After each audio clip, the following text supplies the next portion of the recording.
एक जवान बेटी होती है और वो अपने पिता के साथ रहती थी। लेकिन वो अपने दिल से, अपने मन के अंदर अपने ही पिता को वो एक पति के रूप में मान लेती है और वो अपने पिता के साथ पति की तरह रहती है। अपने पति की तरह अपने पिता को प्रेम करती है और उसके साथ शारीरिक संबंध बनाती है और उसके साथ ही उसी घर में पति पत्नी की तरह अपने पिता के साथ वो रहती है। और एक दिन अचानक से जब वो गर्भवती हो जाती है और उसको हॉस्पिटल में ले जाता है और उसको एक लड़के को जन्म देती है। और वो जो लड़के को लेकर जब वो गांव में आती है तो गांव के लोग हैं जो, जब ग्रामीणों को इस घटना की जानकारी होती है तो सभी लोग हैरान हो जाते हैं।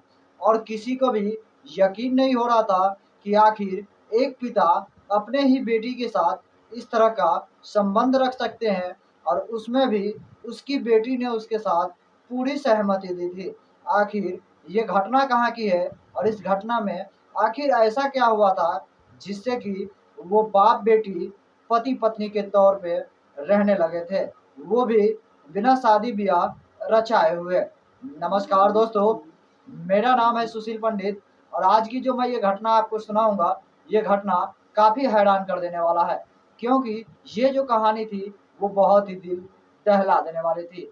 दोस्तों, यह घटना है बिहार के शेखपुरा जिले की। वहीं के अंतर्गत एक छोटा सा गांव था। एक हॉस्पिटल में एक गर्भवती महिला को लाया जाता है और वो गर्भवती महिला जो है एक बच्चे को जन्म देती है। वो बच्चे को जैसे ही जन्म देती है तो उसमें का जो नर्स होती है, वो नर्स उस महिला के पास आती है और कहती है कि मुबारक हो, आपको लड़का हुआ है। और हमारे हॉस्पिटल में ये नियम है कि जिस किसी को भी लड़के होते हैं तो वो खुशी से मिठाई खिलाते हैं और कुछ पैसे भी देते हैं। क्या तुम मुझे मिठाई नहीं खिलाओगे? इतना नर्स उस महिला से कहती है। तब वो महिला चुपचाप खामोश हो जाती है और कोई भी जवाब नहीं देती है और उदास हो जाती है। वो नर्स उसकी चेहरा के भावनाओं को देखकर चुपचाप वहाँ से चली जाती है। और कुछ ही देर के बाद फिर से वहाँ पर डॉक्टर्स आते हैं और वो डॉक्टर्स उस महिला से, उस महिला का नाम अनीता होता है, तो डॉक्टर्स जो थे उस अनीता से कहता है कि क्या बात है, तुम्हारा यहाँ पर कोई पति नहीं आया है, ना ही तुम्हारा यहाँ कोई रिश्तेदार आया है, और सिर्फ तुम्हारे यहाँ पे तुम्हारे साथ सिर्फ तुम्हारे पिताजी ही हैं, और बाकी सब कहाँ हैं? तब वो अनीता, जो महिला थी जो उस हॉस्पिटल में उस बच्चे को जन्म दी थी, वो कहती है कि मेरे पति दूसरे शहर में रहते हैं और मेरी माताजी नहीं है, उनका देहांत हो चुका है, और बाकी जो हमारे रिश्तेदार हैं उनको शायद अभी तक जानकारी नहीं हुई है, इसीलिए वो अभी नहीं आए हैं, और मेरे साथ सिर्फ मेरे पिताजी ही आए हुए हैं। इतना कहने के बाद जब वो डॉक्टर्स उनकी बातों को सुनते हैं, फिर वो डॉक्टर्स भी वहाँ से चले जाते हैं। अब वो जो महिला थी उनका नाम डिस्चार्ज कर दिया जाता है काट कर। वो अपने पिता, यानी कि वो अपने पति के साथ, यानी अपने जो उसके पिता थे उनके साथ उस नवजात बच्चे को लेकर वो अपने घर की ओर, यानी कि वो अपने गांव की ओर चल देती है। और जैसे ही उसका पिता उस बच्चे को लेकर उस गांव में घर के लिए पहुंचती है, तैसे ही लोगों के जो ग्रामीण थे उनको ये जानकारी मिल जाती है, और इस घटना की जो जानकारी थी वो आग की तरह पूरे गांव में फैल जाती है। और ग्रामीण उनका जैसे ही देखते हैं तो उससे, उसके पिता का जो नाम था वो चरण सिंह उसके पिता का नाम होता है, और दोनों पत्नी, यानी कि उसकी जो बेटी थी वो और उसका पिता उस बच्चे को लेकर कमरे में बैठती है।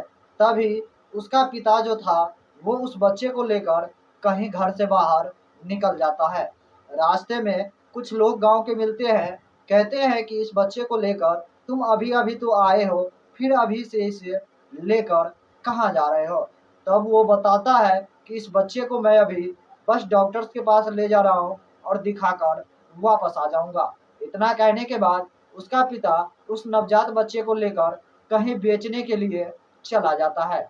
और इधर गांव की कुछ महिला जो थी वो इस अनीता से ये सवाल कर रही थी कि आखिर ना तो तुम्हारी अभी शादी हुई है और ना ही तुम्हारा अभी तक किसी से शादी होने का कोई रिश्ता तय हुआ है। तो आखिर तुमने जो ये बच्चे को जन्म दिया, ये बच्चा किसका है? सबसे बड़ा सवाल था कि तुम्हारी शादी नहीं हुई है, इसके बावजूद भी तुमने इस बच्चे को जन्म दिया। आखिर इस बच्चे का पिता कौन है? और तुम्हारे साथ आखिर ऐसा क्या हुआ? क्या तुम्हारे साथ किसी ने रेप किया था, या तुम्हारे साथ किसी ने बलात्कार किया, या तुम किसी और के साथ संबंध बनाती थी? इस तरह के कई सारे सवाल थे उन ग्रामीण महिलाओं के और पुरुषों के मन में। तब जब वो इस घटना के बारे में पूछता है तो उसकी जो बेटी थी, यानी जो अनीता थी, वो बताती है, जोर से चिल्लाने लगती है, कहती है कि वो मेरे बच्चे को ले गए हैं, उनको बचा लीजिए, उनको बचा लीजिए। जैसे ही इतना कहते हैं, वो जो ग्रामीण थे, उनके जो पड़ोसी अगल बगल के थे, वो कहते हैं कि तुम चिंता मत करो, वो बस अभी गए हैं, तुरंत ही आ जाएंगे। लेकिन तुम सबसे पहले ये बताओ कि आखिर इस बच्चे का पिता कौन है? इतना जैसे ही पूछता है वो गांव की महिलाएं, तब वो अनीता जवाब देती है कि वो मेरे पिताजी ही हैं। इतना जैसे ही सुनते हैं सभी लोग हैरान हो जाते हैं। उनको अपने कानों पे विश्वास नहीं हो रहा था कि आखिर एक पिता अपनी ही बेटी के साथ संबंध कैसे बना सकती है, और उसमें भी उसकी बेटी अपने ही पिता के साथ संबंध बनाने में पूरी सहायता की थी। जैसे ही लोगों को जानकारी हुई, सभी लोग आश्चर्यचकित हो जाते हैं और तुरंत ही इस घटना की जानकारी पुलिस को देते हैं। तब तक उधर से उसका पिता चरण सिंह उस बच्चे को बेचकर वापस लौट कर आता है।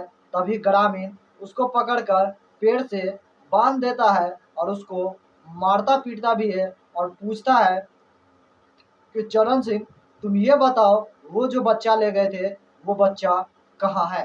तब वो लोग बताते हैं, उसका पिता जो था वो कहते हैं ये नाजायज बच्चा था, ये इसीलिए मैंने इस बच्चे को कहीं ले जाकर बेच दिया, क्योंकि ये जो है किसी के पिता का नाम इसके साथ नहीं था, ये नाजायज औलाद था, इसीलिए इस बच्चे को ले जाकर मैंने बेच दिया।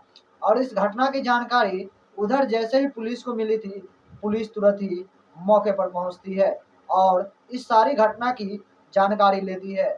और जब पता चलता है तो पुलिस भी हैरान हो जाते हैं। लेकिन सबसे पहले वो उस नवजात बच्चे को ढूंढना शुरू करते हैं जहां से उस बच्चे को बेचा गया था, और उस बच्चे को बरामद कर लिया जाता है और उसके पिता को गिरफ्तार कर लिया जाता है।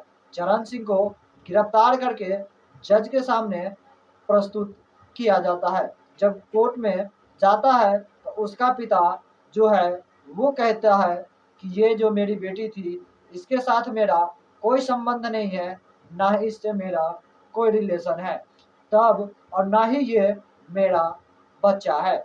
इतना जैसे ही कहता है तो जज साहब कहते हैं कि चलो इसका डीएनए टेस्ट करवा देते हैं, इससे ये पता चल जाएगा कि ये बच्चा किसका है, और जो भी निर्णय होगा वो तो बात की बात है। लेकिन सबसे बड़ी बात थी कि आखिर तुम एक पिता थे, तुम्हारी जिम्मेदारी थी कि तुम अपनी बेटी का सही से ख्याल रखते, उसका पालन पोषण सही से करते।